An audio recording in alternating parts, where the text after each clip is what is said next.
Hey guys, it's Kusi. Welcome back to the already 7th episode of this journey that I mostly consider a fever dream while dirt napping. In the last episode, we finished our 3rd week of Mythic Plus with an item level of 471 and a dungeon score of 2541, which means 455 to go. We also stacked our vault to a filthy amount of 3 max item level items from our dungeon bracket, as well as 2 heroic slots to potentially snipe yet another Ashes, because why not? But it turns out the vault had other plans, as I showed you already at the end of the last video, but do not worry, we will go over it again.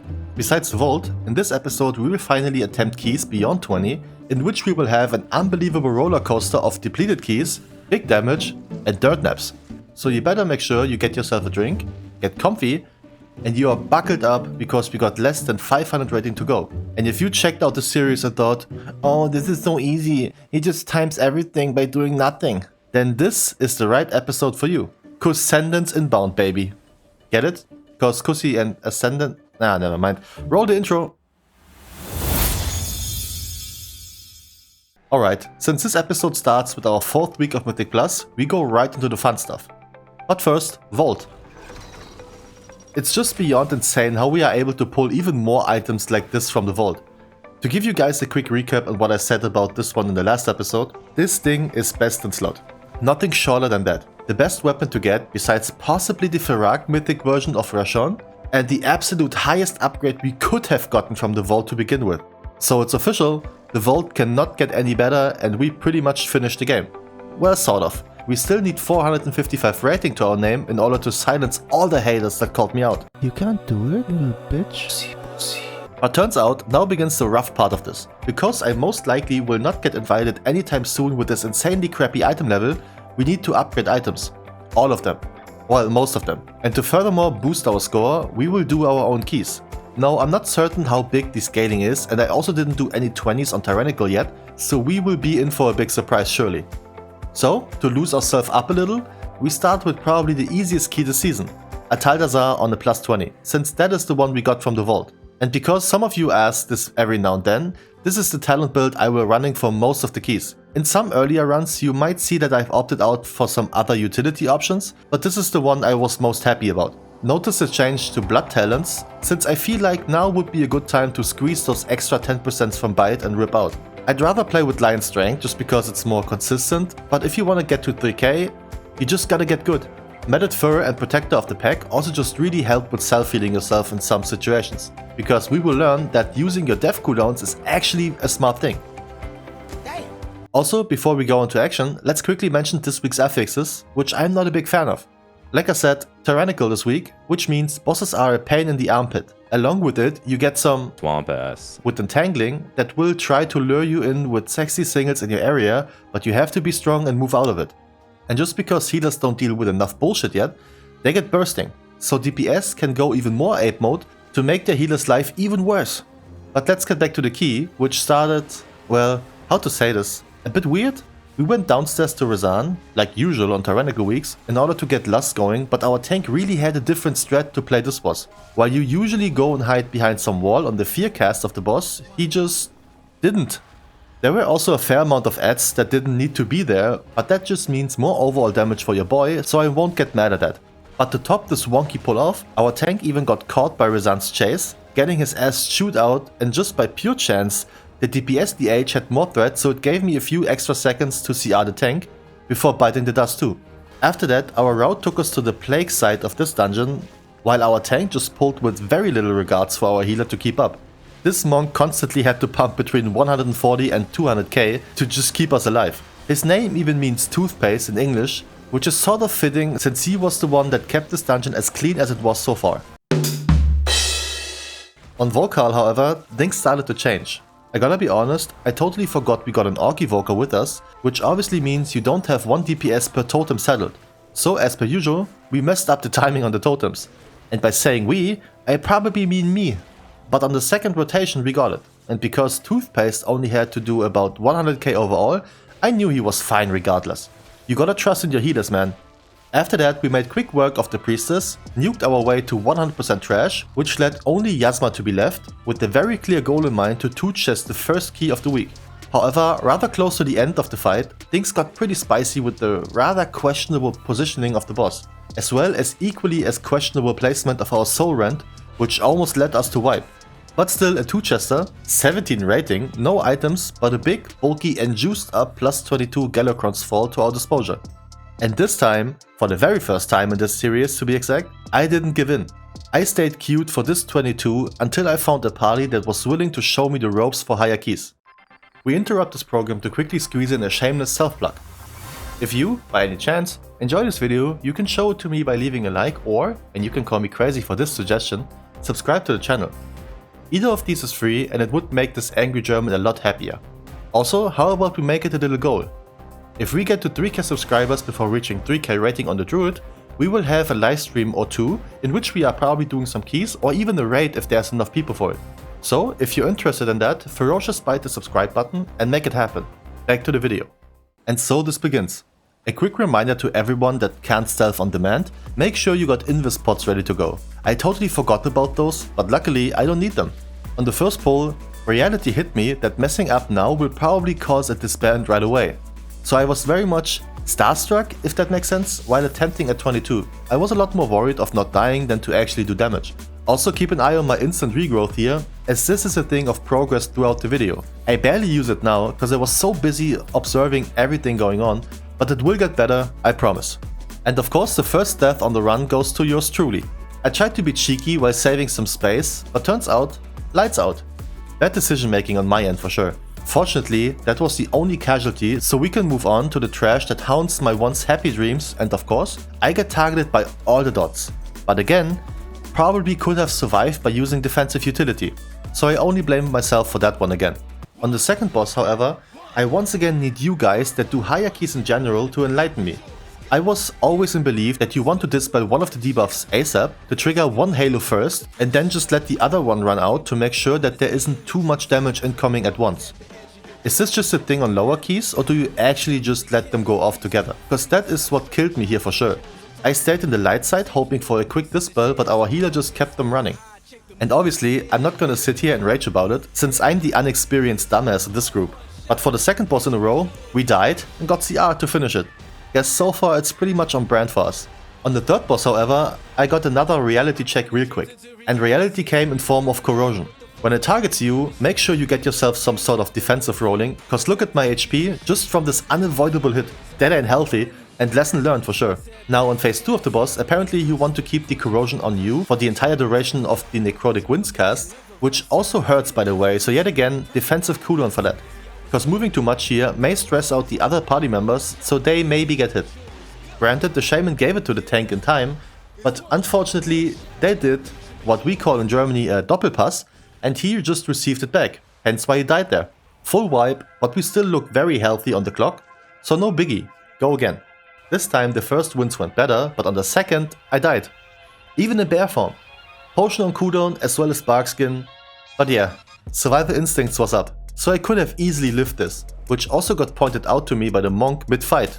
Not sure if it's petty or impressive that he took the time to do that while in the middle of the boss. But he was totally right, not only could I have saved myself, but I also should have. So for the third boss in a row, we die and get rest. Man, I can't wait for the "you're boosted" comments in this one, since I cannot argue against that for obvious reasons.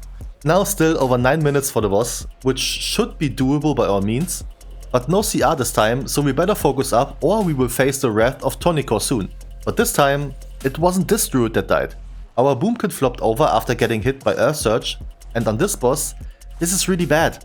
Not only do you get a DPS check coming at 90% health, but you also need to soak the barrage as a party, otherwise the damage income will be too much to handle. But I think what made our monk here upset was the reasoning the druid died. Apparently he got slowed by entangling and didn't get out. On which his reply was, "You're a druid, just shapeshift." And he replied, it wasn't convenient to him. Now again, I won't sit here and blame anyone but me in this run. If I didn't die to stupid shit at least 2 out of 3 times, we would have gotten enough CRs to just get him back and probably would have finished this run with the timed one. But on the other side, I can absolutely understand why the monk got upset. Because for players like him, all of this is just about timing keys and getting score. And if you can't do that, you're just wasting time. And he did not shit on me the entire run, since he was only pointing things out he was absolutely right about. When it came to my mishaps at least. So the first key above 20 left a really sour taste in my mouth. not only cause we disbanded before finishing, but also because this was at least 90% my fault. I decided to take a quick break, even though I only did 2 keys so far, to quickly hop under the shower to scream at my own stupidity. But then, fresh as a daisy, we queued again. Plus 21 Galakrons was still a goal to do, so we gathered a gang of gamers, without lust, but I guessed a red paladin would be a good addition to this party, so drums had to do the trick. Yet turns out either this paladin was just a cautious non-believer, or he or she watched previous videos of mine to rightfully doubt, which means we had to prove everybody wrong once again. Guess we just prove them right every video at this point. I also decided to change the really good crit file to the versatility file, just for the flat out damage and healing increase, as well as a little bit of less damage taken. And with that, my entire focus was on not dying and also pumping more, since my overall damage last run was also beyond dogshit. We made use of the rogue stealth and then pulled the boss with the pack in front of it. We died from not soaking after his smash. But hey, at least this wipe was a team effort and not only my doing, so this is already progress. Though I was worried that people might just leave right away. Not today, mister. We went again and this time everything went different. Well, not everything. Damage is still dogshit. Second boss though was a joy to be a part of this time. No mess ups, but here the healer actually did dispel one debuff right away and waited the other one out. So again, please tell me what's the play here for my future healer journey. Arriving on the third boss, I was motivated to use what I learned last run. Use a death cooldown on the orb, or hell, at least bear form. To use what I learned last run. At least bear form. Stuff worked out, no one died, and I already felt a lot better playing than I did before, which rewarded me with a DPS that was at least able to compete with the other two. Also, still 14 minutes to play 2 more trash packs and the boss. Easy. Easy. And there were, again, no more mess ups, no one dying, everyone playing as they should, which ended in a 2 chest of our actual first key beyond 20. Well, okay, it's only a 21, but still. Big for my mental for sure. Yet 19 rating. 19? I only did this on 18 on Tyrannical and we fucking 2-chested at 21 for 19 rating? This is gonna be rough, man. But hey, big item upgrade. Haste Mastery gloves that are also heroed. And the paladin even praised us after initially not believing in the gang. Glad we all had fun. Because to be honest, it's a certain amount of joy when you actually get this stuff to work out for sure. For our next key, we head to the Everbloom. But because the anxiety from that plus 22 was still strong, I lowered to 21. Part of that was also cause the highest Tyrannical I did there was 12. So it took a moment to gather a gang that I, El Cusi Grande, estimated as worth. And we sent it. This was also the point where I'm running the exact build that I showed you earlier. A bit more sustained for sure. Now, because I got no idea what's a good amount of DPS, I just tried to compete with the Red Paladin, not even knowing if any of us scales better with the Orc Invoker to be honest. Even absolutely crushing him on the Archmage. Granted, no idea who got externals here, but hey, I will take it any day of the week. With only 3 deaths and over 10 minutes to go, we stood in front of the final boss and this one took a while. We were not able to 2-chest this anymore, but still a time key, and in my current position, that is all that matters. Finally something that's a big upgrade, and it turns out this is the key level now that can drop more than 2 items. Man, I miss having 3 item drops every dungeon. Back in Legion there was so much excitement when you actually gotten 3 loot boxes after 3 chesting, which is also the reason why I'm calling it 2 chesting or 3 chesting by the way. I'm sure some of you that started to play after Legion think I'm bonkers sometimes. From Everbloom we did a 180 back to the Dawn, but Morozon's Rise this time. Again 21, cause I pussied out. In this one I could already tell I was improving a lot in terms of calmness and to always be on the lookout for stuff that maybe claps me. Hope for the best, but prepare for the worst. And believe it or not, it wasn't me who took the first death on the run, imagine that. Even the second wasn't me, so I was pumped as hell. And besides me getting left behind my party on the intermission platform, everything went well. On arriving at the battlefield of old, we had the situation that happened to us before. I CR'd the healer, but he chose to decline it and went for the release instead. Which means the 3 of us had to survive the thrash pack by ourselves. No biggie for the tank, but I was regrowthing my ass off. On the actual boss fight, the trash mobs did me dirty by funneling their shit into me, knocking me senseless in a matter of seconds, because we kept one of the archers alive in the back. Hello there. Thankfully, we were able to finish this boss fight even with some mad incoming damage, and you know by now, Chromie goes easy! And with that, only Deos remains. So let's see what happens here. We get through the first phase unharmed. Easy peasy, fluffy furball dog squeezy. But once that bitch boy landed, we got troubles. Keep in mind, no CR. So on about 57 million remaining health, both other DPS collapsed. The shaman couldn't even use his revive cause he was standing and stuff. And shortly after, the healer also bit the dust. Meaning at pretty much 40 million HP, it was the tank and me versus the boss. And now sit back to enjoy how long I survived this shit by spamming regrowth like a maniac.